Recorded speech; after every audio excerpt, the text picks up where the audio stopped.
thank you very much for coming for my stream. Can I ask you to introduce yourself to my audience? Yeah.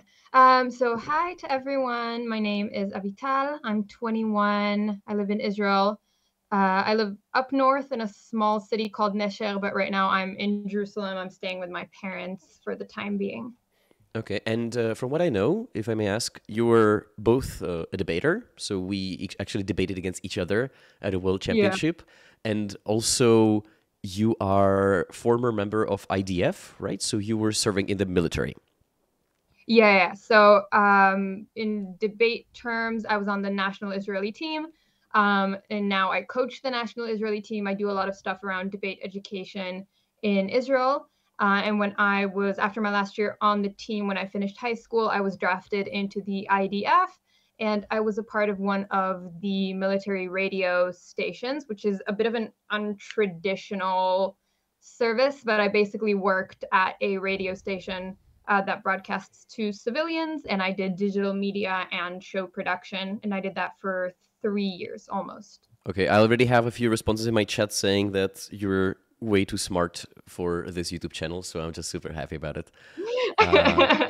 So I'm just gonna say in advance that obviously this will be a one-sided stream with the fact that we're not gonna cover, or we're going to try to understand some counter arguments, and I will be attempting to make them, but I want people to understand that this is not supposed to be like an objective description of everything else. I hope everyone is fine with that. So my first question would be, how is the situation going right now? If you can describe both your subjective experiences or the overall state of Israel right now. It's honestly a little bit difficult to describe. Like, I'm a person who works with words, and that's all I do. And I think that the whole situation has just left us and left me completely lost for words. I think the thing that I've been saying the most, this is just unbelievable. This is unbelievable. And I think it took me maybe 2 days to really understand the gravity of the whole situation, because I see Israel as a very, very safe place. I know that might be a bit funny to people from the outside, but I feel extremely safe here.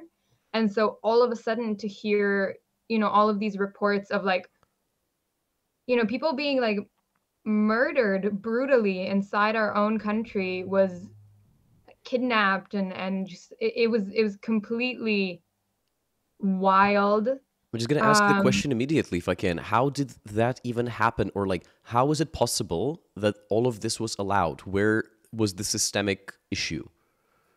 We don't know. And that's, I think, one of the things that's kind of driving Israelis crazy. And the response that we've been getting from all of the responsible bodies, all the government, the military and stuff like that, is we will investigate when the war is done. Which I think they will, at least to some extent, but it means that for now, we don't have any answers. I don't know how this happened. I don't know how this could have happened. I actually had a conspiracy about this, or a theory about it, and I don't know to what extent is it relevant. And I feel like that might be an issue with Bibi, the Netanyahu. So we all know, and I hope that's not something you could be persecuted for me saying on a stream, being his corruption scandals and putting his friends into position of power. And all of this nepotism necessarily leads to people being irresponsible or people just doing their job well. Can this be one of the causes? I'm sure it's part of the cause. I think it's likely to be a bit more complicated than that. I think part of it is the fact that we haven't had some very big war in many, many years, and people just kind of got too relaxed. But a lot of it obviously has to do with funding to the army, with the level that the army is being held to. And a lot of it has to do with the corruption that we're seeing in our government. I don't like Bibi. I've never voted for him. I would very, very much like to see him out of office. And I'm sure that he is part of the problem, maybe a big part of the problem, but not all of it. Of course. And when you said an issue with funding, one of the things that, because I was recently at the Palestinian demonstration that we had in Prague, and almost every single person I talked to talked about the fact that Israel is overfunded by the US, the EU, etc. And they said there is no reason to support them right now because they can handle their security either way. So how is it actually from your perspective? Well, I mean, obviously we can't handle it. Like what happened 2 weeks ago, I think is a very, very clear reminder that we need to continue heavily investing in our military because we are surrounded by enemy countries. I think we are heavily funded by the world. So is UNRWA, so is Gaza. Like a lot of countries in the Middle East and a lot of countries in general are funded by other countries. I don't think this is a particular, I don't think this is a specific issue for Israel. And even if it is, I think that funding that goes to protecting people from terrorism is better than funding going to terrorists. So I would say that like continued support from the rest of the world is probably the best thing right now. But in terms of what happened internally in Israel, it's just a question of allocation of resources, like how much money went to where. Of course. One of my chatters said that, or like corrected me with the fact that EU is currently funding Palestine. Like they're funding both sides from what I know. When you said that a lot of money, it's better to give this money to the Israeli than to the terrorists, are you saying that a lot of this international funding to Palestine is going to Hamas and other organizations, or? 100%. I mean, like just a few days ago, UNRWA posted a tweet that like 38,000 gallons of fuel had been stolen from UNRWA like facilities inside Gaza by Hamas militants. And I think like even if you just think about this logically, right? If you're funneling money into a place that's run by a recognized terrorist organization, they're the people who are running all of the ministries, all of the governing bodies. If they have if you're funneling that money into them, then they have the power to use that money. And not all of that money, or not even most of that money, is going to actually help the citizens of Gaza. Like Gaza is getting nearly $1 billion in foreign aid every year, yet you're seeing no improvement of the facilities there. You're seeing no improvement in education, no improvement in healthcare, and you are seeing significant improvement in how good their military is, how good their rockets are, and things like that. So it's very, very obvious to me where that money is going, and it's not to the citizens in Gaza. I think when I written a few of my comments on this situation on my Facebook, and one of the things I discussed was whether or not it's legitimate for Israel to cut support or, let's say, supply of electricity and water. To be frank, I do not have a clear, let's say, viewpoint on this because, well, on one side, it's definitely Hamas' fault that they haven't provided any facilities and didn't create anything that will be, like, an infrastructure at hand. On the other side, I am not sure if it's fine to let a lot of people die of, lack of clear water or hospitals not working. Maybe if I can ask for your view on this? So I think it's important to preface this just on a personal note that seeing what is going on in Gaza is heartbreaking to me. I don't feel good about it. I don't feel comfortable with it. I have no joy in seeing anyone's suffering. However, you cannot create a situation in which you rely on a different country for electricity, for water, attack that country, and then continue to expect them to provide electricity and water for you. So, like, Hamas very one-sidedly conducted this attack, knowing full well that it would mean that we would cut off water and fuel. However, I also think it's really important to say that Israel never said that it's going to just cut off water and fuel and that's going to be it. The same, like the explanation or whatever's been coming out of the IDF from the very beginning of this has been very, very clear that we will resume resources, we will resume electricity or aid or resources or anything like that once we get either information on the hostages or once the hostages are returned. And yesterday we saw 2 of the hostages, thank God, be released back to Israel. And immediately we let 20 trucks full of supplies, water, food, medicine, things like that going through Rafah. Okay, I didn't know that. That's quite an important information. So if I'm understanding it correctly, the reason why, or the official reason for the Israeli government why all of this was cut out is to wait out for the hostages. And 100%. Okay. I wasn't sure if that's confirmed or not.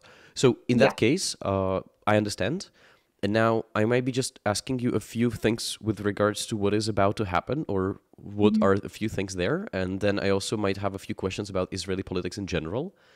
So first of all, how is it with the expected intervention? we've all heard talking about the fact that they're getting ready with tanks and not just bombing of sites there. What exactly can we expect within the few days? It's difficult to say because there is not much information. Like, I think at least in the way that I feel about it, this is still kind of, there's the IDF is still kind of trying to figure things out.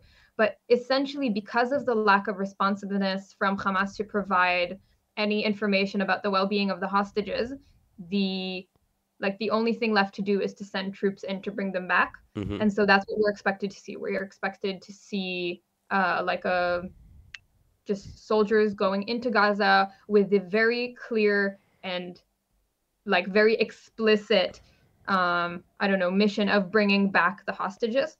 So I think that's about as much as I can say about it because I don't know what's going to happen. Okay, that makes sense. So one of the things that a lot of people were quite scared about, including myself, was a theory that Israel would, carpet bomb the whole area. It's obviously not happening right now.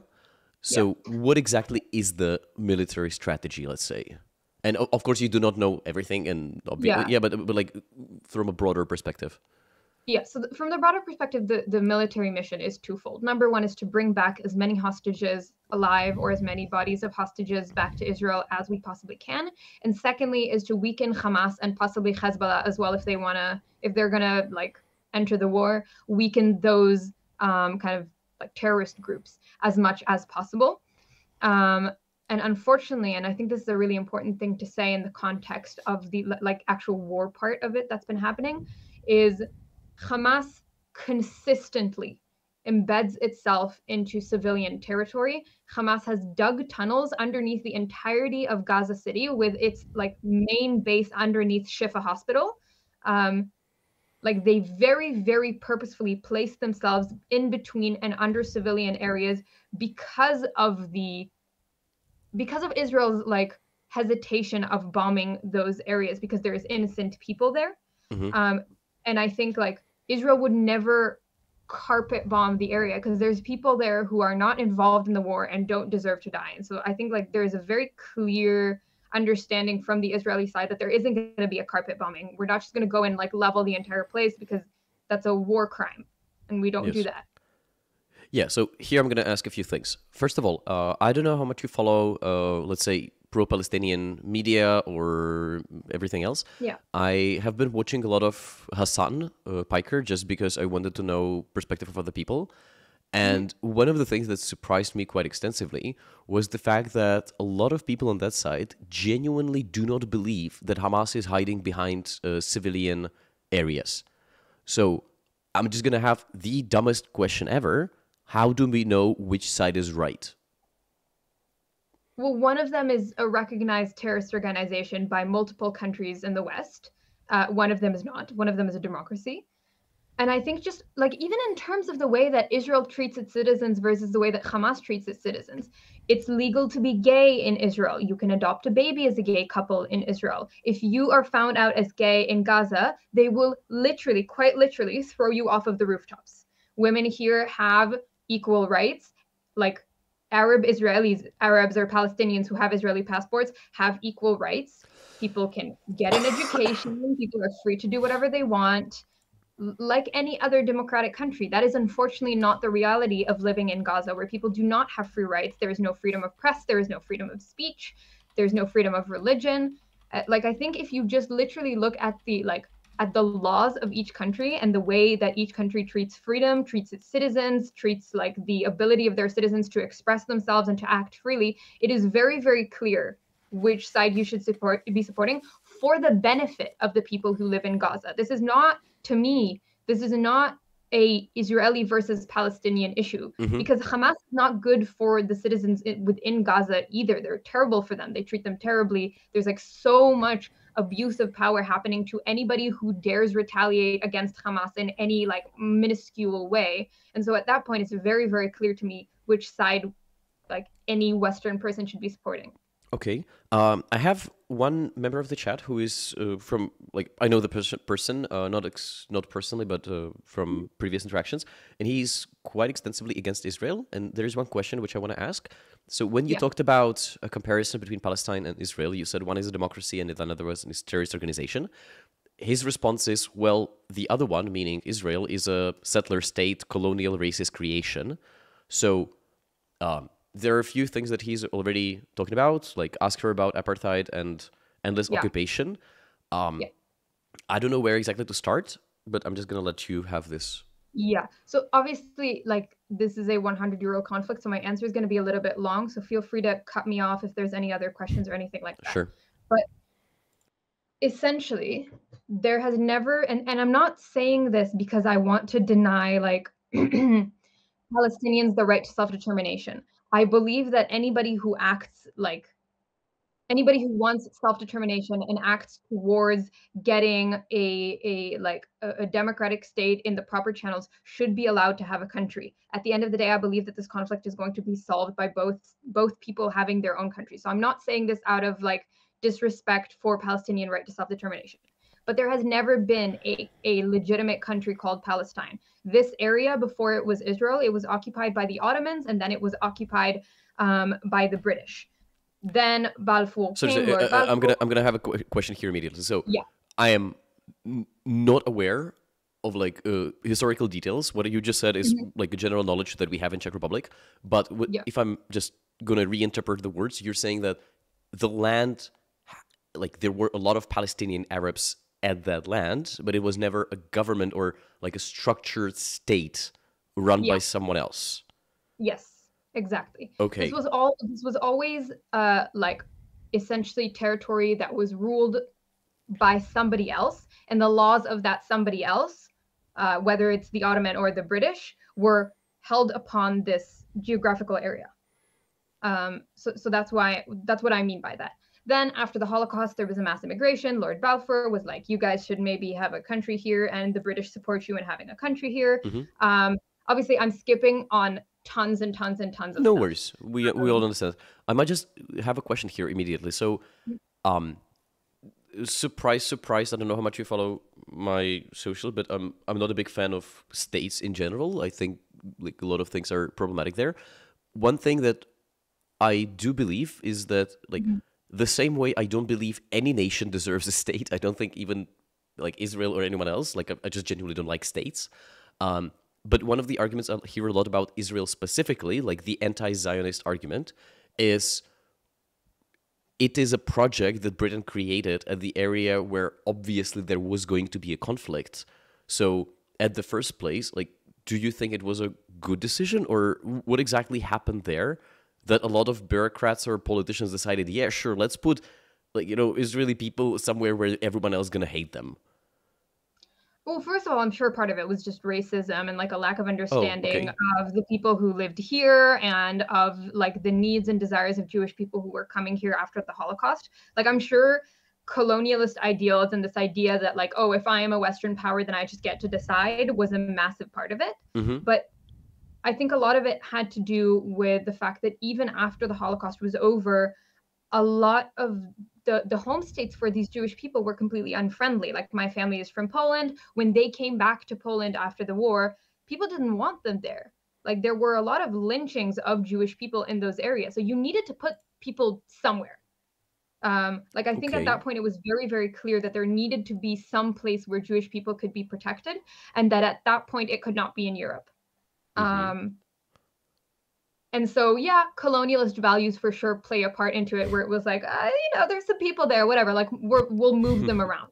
But that at the end of the day is, you know, it's very important to say that that's not the responsibility of Israelis living here today. Oh, yeah, of course. Because Balfour made a decision in like the 1940s doesn't mean that my friends deserve to be murdered at a party.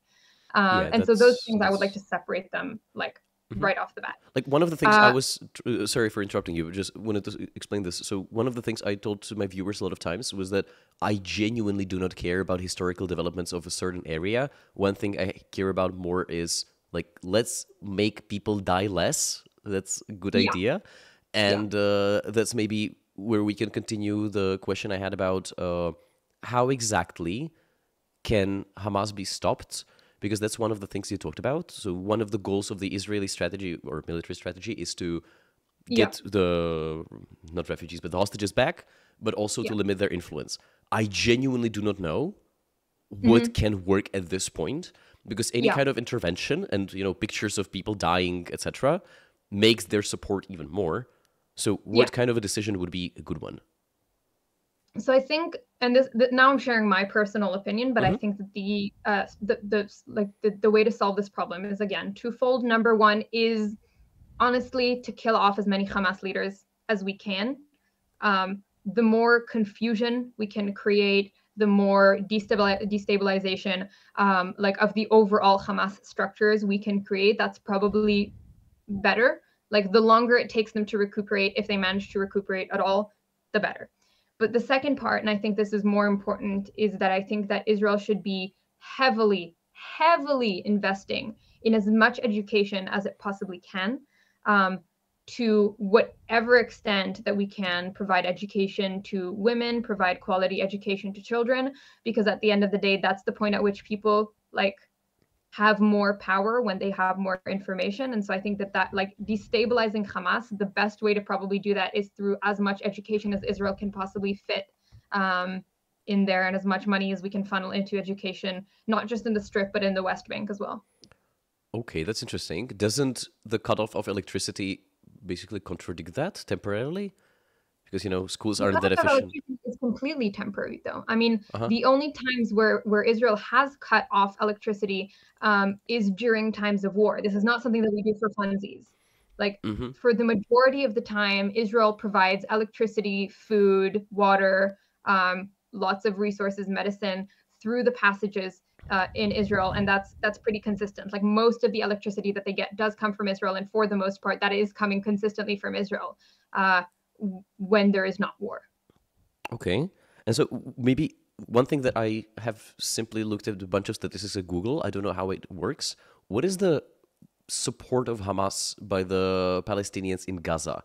Is it actually over 50%, or is it the same with Putin, as we have literally no idea how it works? I would say so. I think it's really difficult to know. It's like, if you retaliate, you will be met with a lot of violence, as well as a lot of like social prosecution. And so I don't think we really have any idea of how many people within Gaza actually support Hamas. Okay, that's interesting to know. Because this is one of the arguments that a lot of European countries are currently talking about. So we should not open borders to Palestinian refugees because, you know, number one, racism, they're not white. And the second argument is a lot of them support Hamas. I genuinely do not know how it works. So I don't know.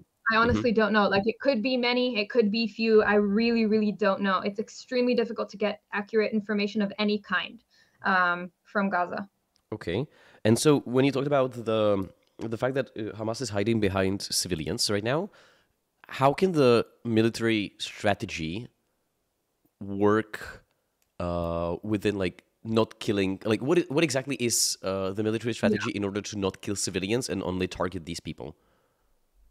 So the biggest strategy right now is to evacuate.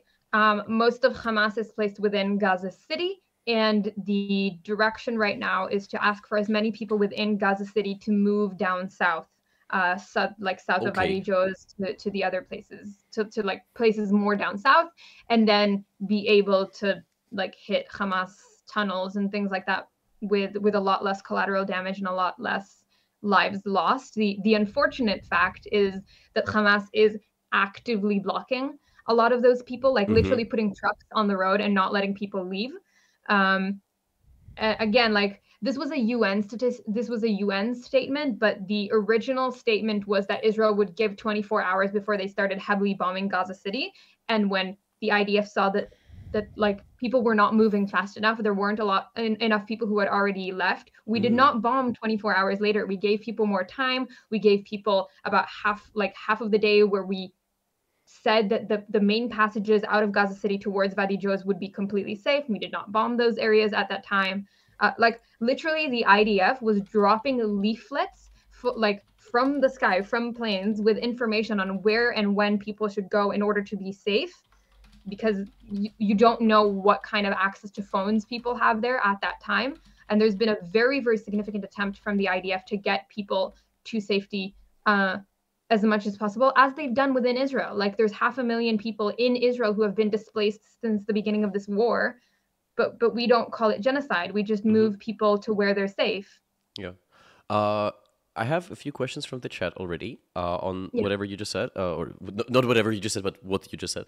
Sorry. Yeah, go ahead. The first question is, ask her why Israel bombed the civilian convoy that fled the south, and ask her why Israel keeps bombing UN facilities. Like, I'm just going to let you handle this. Yeah, okay, so two things. Number one, regarding specifically the convoys, the current statement from the IDF is that they did not bomb the convoys. Like, I don't know whether or not this is true. That is the current statement. That's the information that I have. Regarding UN facilities, there is a lot of Hamas terrorists who use these facilities, particularly UNRWA schools, as places to hide weapons, as places to like convene and things like that. And that's why we've been bombing a lot of UN facilities, because there's a lot of Hamas terrorists there. Israel has some of the best intelligence in the world. I know because I know the level of intelligence that we have because I have a lot of friends who are there right now supporting the war.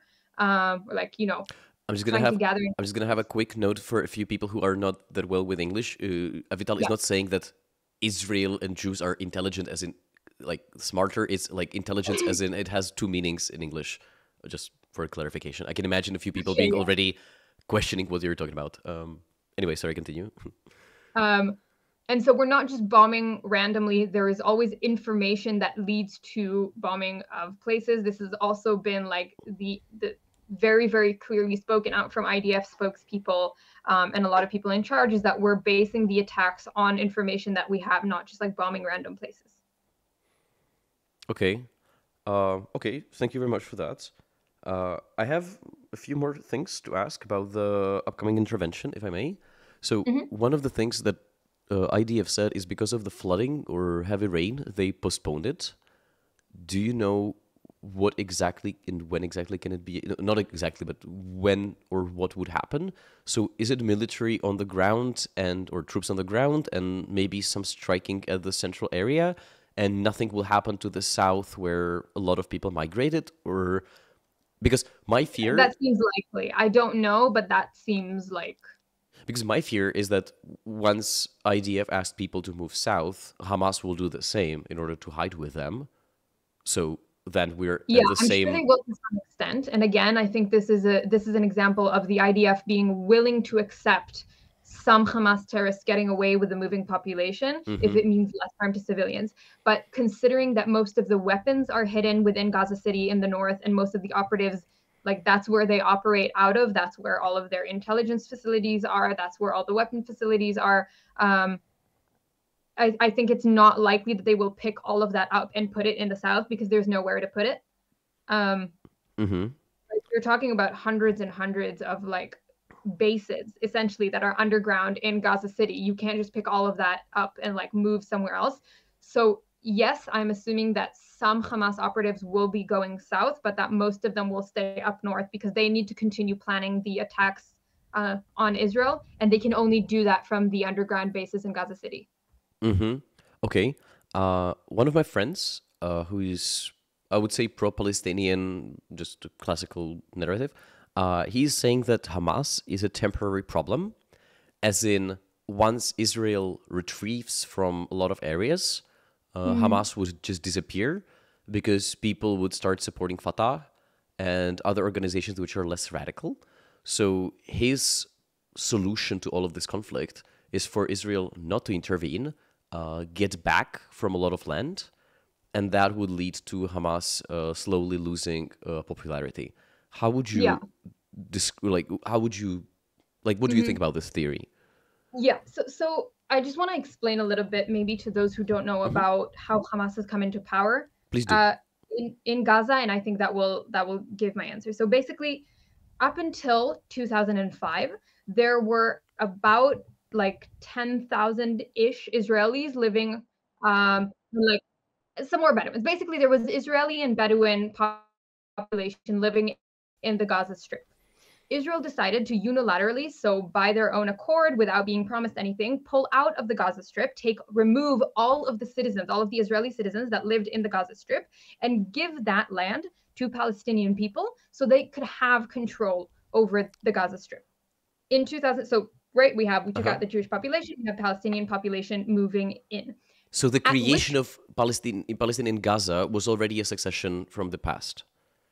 Yes. Okay. And at which point, right, in 2005, when we pulled out, Gaza stopped being a part of Israel. Gaza is no longer a part of Israel. The people living within Gaza do not have Israeli passports. They're not Israeli citizens. They are essentially part of another, not exactly a country, but another ruling body. We have a border with them, every country has a border with countries that are outside of it. Gaza is not a part of Israel. After we pulled out of Gaza in 2005, we haven't been guarding the border from the inside. We've been guarding the border from the outside, as any country does, particularly those with enemy countries on the other side of the border. And I think this is also really important to say. So in 2005, there was no blockade between Gaza and Israel, and there was no blockade between Gaza and Egypt, which is the other border. The blockade was put up in 2007. So in 2006, there was an election within Gaza where they were supposed to elect a pretty democratic government. Hamas won, and they were going to sit in parliament as part of a democratic government, with Fatah sitting as the opposition.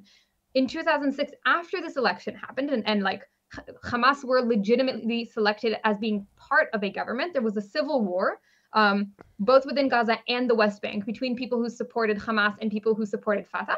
So Israel was not part of that civil war. That was between Palestinians.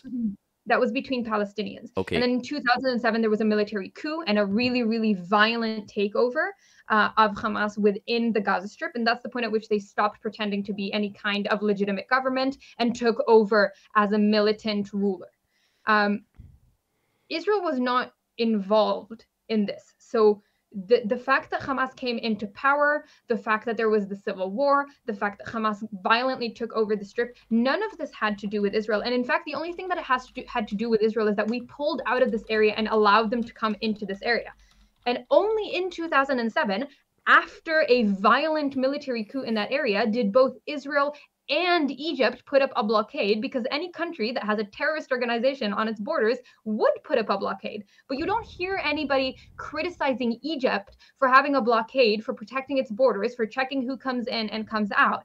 And so I think Israel already pulled out of the Gaza Strip. We already gave them their own land to control.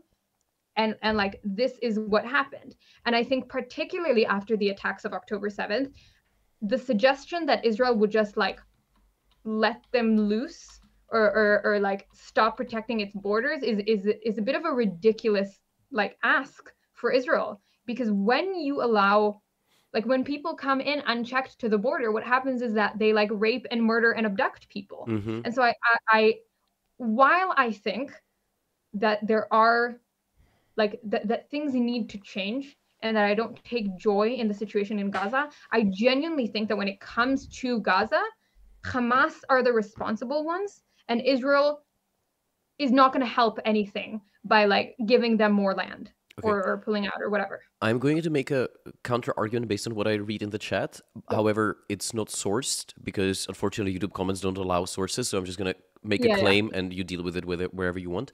One of my viewers is saying that's not true. Israel conducted a coup against Hamas and they were part of that. She's simply wrong. Israel wanted to overthrow Hamas' legitimate elected government with the help of the US. The Hamas literally copied Sinn Féin, said that the political struggle is a part of their military struggle, blah, blah, blah. So you're saying they were not part of it. One of my viewers is just saying, yes, I tend to believe you because I can see you and I know you. But how exactly can, let's say... I'm just not sure what they're referring to, honestly. Okay. I can make a double check on my second computer. So if you want to share a source or expand a little bit on that, I'm happy to try and answer. But with the information that I've been given, I'm not sure what I can say to that. Of course. So maybe I'm going to have a different question to this. And we can come back to the 2006 later. How can a person like me, who is just a neutral observer from a European country, get their sources right and make sure they don't get under the misinformation campaign. Because, for example, I don't know how much you follow Twitter, but everything about the hospital bombing was just a shit show. Everyone was sharing random pictures, videos, nothing was verified. And I was just looking at it and saying, okay, my life is amazing, I guess. Yeah. It is genuinely very difficult to get objective information on this topic. There are, I think the Free Press, Geolocator on Twitter, they do a pretty good job of verifying things. So there are definitely news outlets that are trying to, I don't know, present a more accurate depiction of what's happening here. But to be honest, for most people in Europe, I think the best option is to read news sources that are supportive of both sides and know that the truth is somewhere in the middle. Okay. I always say this: the only person that is wrong about the conflict is the one that says that it's simple and that only one side is right. Israel is doing wrong things, Palestine is doing wrong things, and I think you need to be aware of both of those perspectives and know that the truth lies somewhere in the middle. When it comes specifically to infographics and Twitter and stuff like that, I would say that for the most part, I don't know if I think this exactly to the same extent that I thought this up until what happened with the hospital bombing, but for the most part, if a lot of large news sources are showing a specific video or a specific picture, it's less likely to be fake. If it's just some random Twitter account, I would probably not trust pictures or videos, because there's a lot of things that are either just totally fake, or they actually happened but somewhere else and are being taken out of context. I would definitely advise against getting your information from TikTok and Twitter and things like that, and going to actual news outlets, actual people, academics who, there's a ton of talks on YouTube of academics who talk about these issues, and always just be aware that the truth is somewhere in the middle. I just opened up a Wikipedia page on what we talked about, and I'm just going to read one paragraph. And I unironically do not understand a bunch of words here, so you might help me out.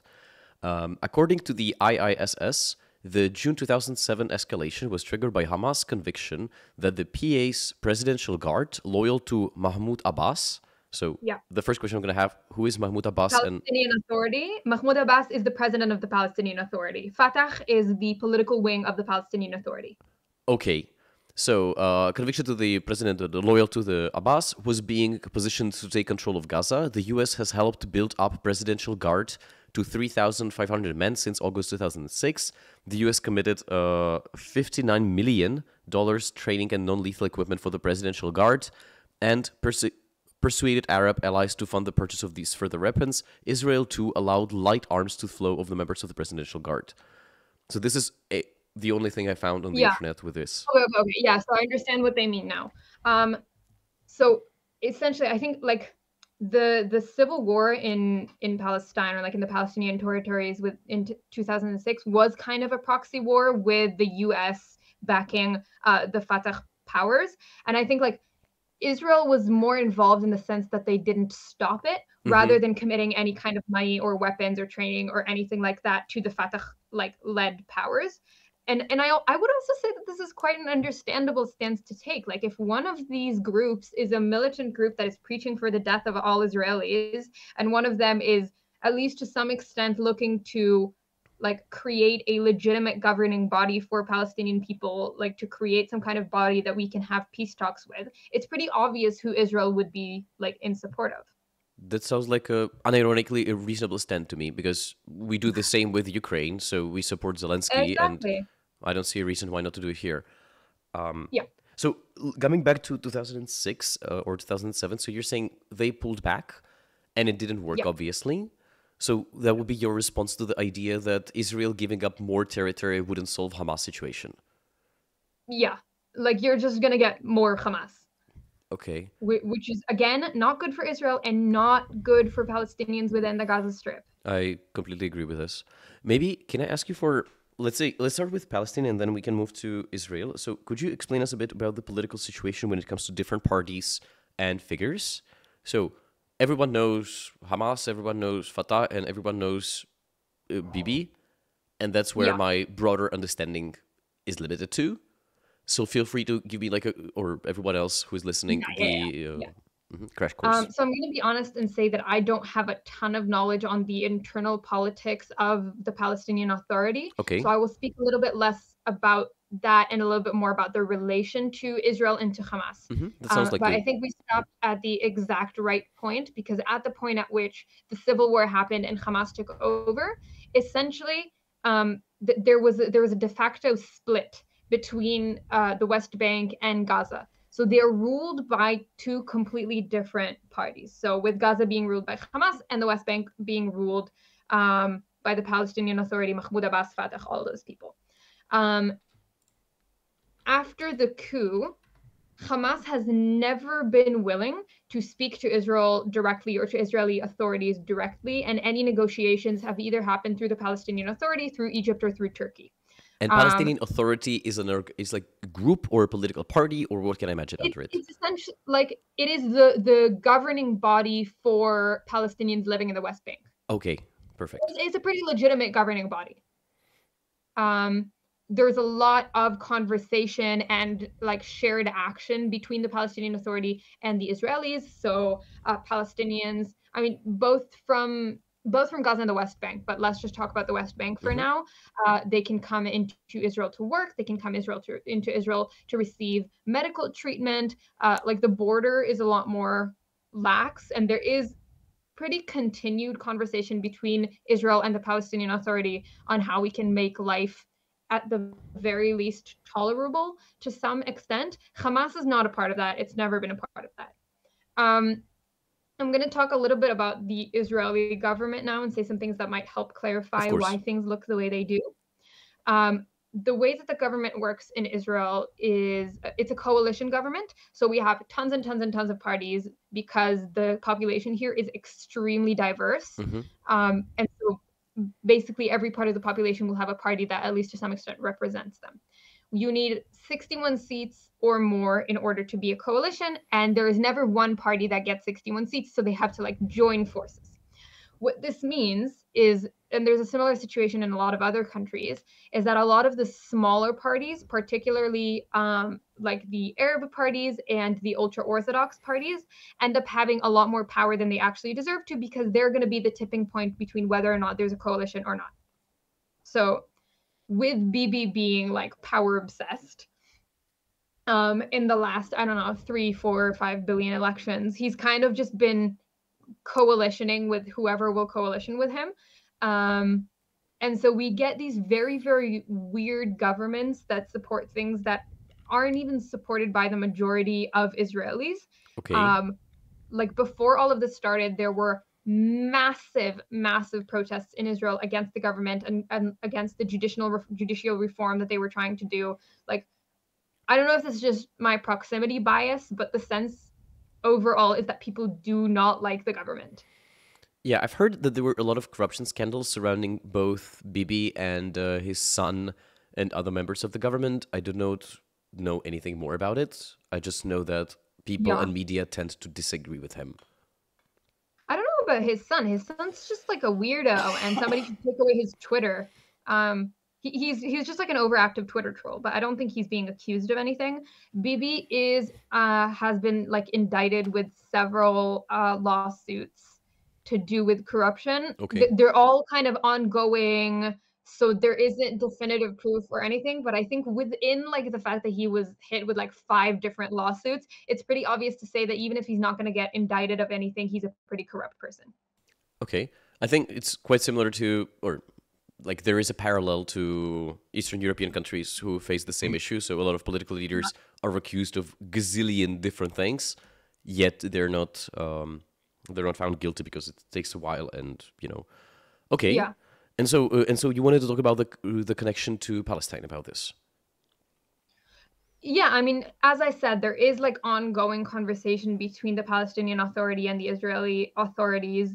Honestly, like maybe 4-ish years ago, Bibi was doing quite well in terms of conversation. In the last 4 years, it's maybe been less, but it kind of like goes in waves of having kind of not peace talks, but trying to negotiate with the Palestinian Authority, and then not negotiating, and then negotiating. But there is kind of consistent conversation between the two authorities.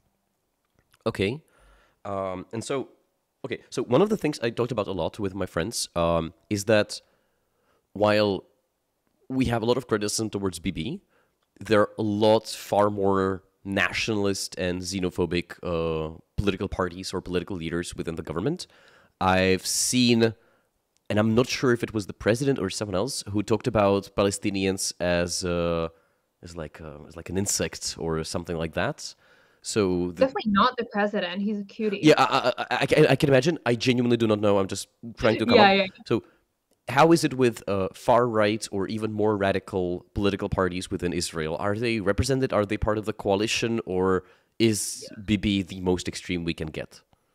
No, unfortunately, like the sad truth of the matter is that right now there's some pretty extreme people in the government, namely like Smotrich and Ben Gvir, who are both very, very far right wing.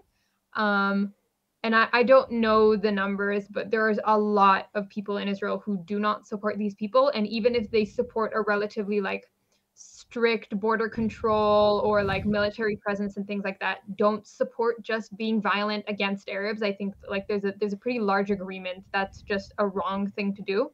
And again, like a lot of the reason that these people get to be in government is that they are the tipping point. And so Bibi will be willing to sit with them, even if they don't represent the ideas of his voters, just because it means he can stay in power. Okay. And for him, staying in power also means less likely to get, makes sense. Yeah, less likely to sit in prison. Okay. For sure. And so could you maybe explain a little bit more? So I'm just going to make a weird question. So when it comes to coming back to Palestine, so we have two major organizations, Fatah and Hamas. They both do not like each other since the war. What other organizations are relevant within this field? I mean, so within Israel, these are probably the relevant organizations. I do think that there is quite a lot of space to talk about both Jordan and Egypt and their governments and the way that they're involved in this conflict. Could you explain that involvement? Yeah. So essentially from 1948, so from the independence war and the founding of Israel up until the 1967 Six-Day War, Jordan owned the West Bank and East Jerusalem, and Egypt annexed, occupied, whatever you want to call it, the area that is now Gaza. So those were won back in the Six-Day War, but essentially they were previously controlled both by Jordan and Egypt, and a lot of Palestinians who live either in East Jerusalem or in the West Bank will have Jordanian passports. So both of those states are heavily involved in the conflict, and in my opinion, like Western media doesn't talk about them nearly enough. There is also entrance to Gaza through Rafah, through Egypt. And I think particularly now there's not enough pressure and there's not enough conversation about the responsibility of both Egypt and Jordan within this conflict. And so I think it's always important to remember that it's not just Israel and Palestine, and there are other bodies that have been responsible or involved in the past. When you talk about responsibility, do you mean like historical responsibility or the fact that they can open borders to refugees and help people? I mean, both of those. I mean, literally some people like who live there are Jordanian citizens. There are many, many Palestinian refugees, both in Jordan and in Egypt, that are treated really, really badly. So I mean, both in the way that they treat refugees or Palestinians living within Palestinian territories, but I definitely also mean the way that they're treating this refugee, this like humanitarian crisis now. And like what we've heard from the Egyptian president, Sisi, is essentially we should take all of the people within Gaza and put them in like southern Israel in the desert and put a refugee camp there. Or he said a few days ago that they're not going to open Sinai to refugees because there's going to be Hamas operatives within them and they're not going to endanger the people of Egypt. Okay. That's essentially the stance of Egypt right now. Yeah, I wanted to ask about that. So one thing that when I talked about with our Ministry of Defense, I had a conversation with her about accepting refugees. I'm just a big fan of open borders. One thing that she talked about was the fact that it's quite dangerous. And if you look at other countries in the region, they also do not want to accept the Arabs from that place because, they're scared. So how relevant is that fear? Is it just a political notion that, you know, we should hate refugees, or is it actually something that is a legitimate standpoint? I think it's probably a legitimate standpoint to some extent. Again, like Hamas has made it their mission and their modus operandi to embed themselves within civilian, like within, you know, civilian neighborhoods, and like to take people who are family men who have wives and children as Hamas operatives so that they can move if there is a refugee crisis and things like that. I think it's probably a legitimate fear, but considering that Egypt has huge refugee camps for Palestinians already, and that it does not allow them to, like, I don't know, get normal jobs within Egypt because they tell them, no, you're refugees, you need to stay in these refugee camps. I think they still have a responsibility to take refugees. No one's saying that they need to take everybody without doing background checks, without checking anything. But I think at that point, and at the point at which many of these people have Jordanian passports, both of those countries have responsibilities to those people and should be taking refugees. Okay, I have so many great questions in my chat that I'm just not even having enough time to write it down. One thing that people a lot asked about here, or one thing that they wanted me to ask you is Oslo. So I know there was some kind of negotiation.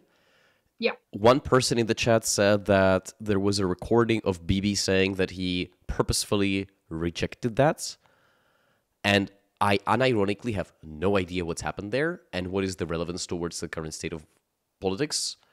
So I'm just going to ask, what is Oslo, except for being a city? I'm sorry, I'm genuinely like uninformed about the whole situation. Yeah, honestly, I don't know a ton about the Oslo Accord, so I'm a bit hesitant to say things that I don't know.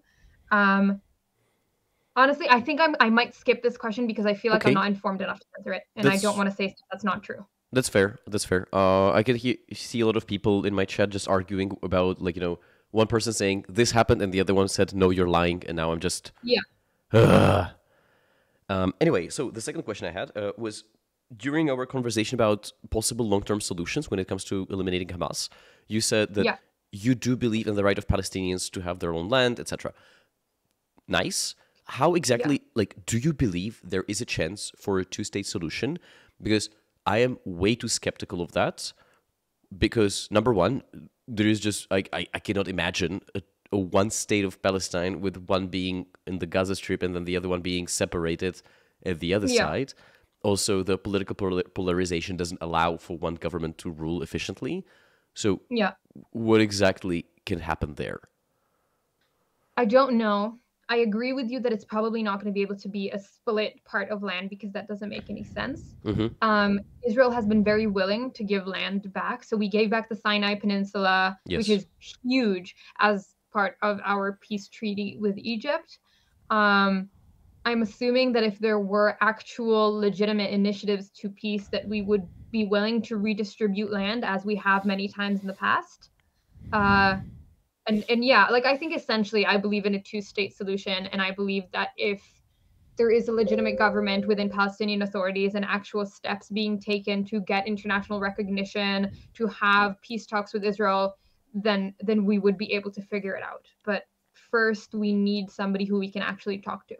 So speaking of other countries that we want to talk to, how do you view involvement of Russia and Iran within the whole conflict?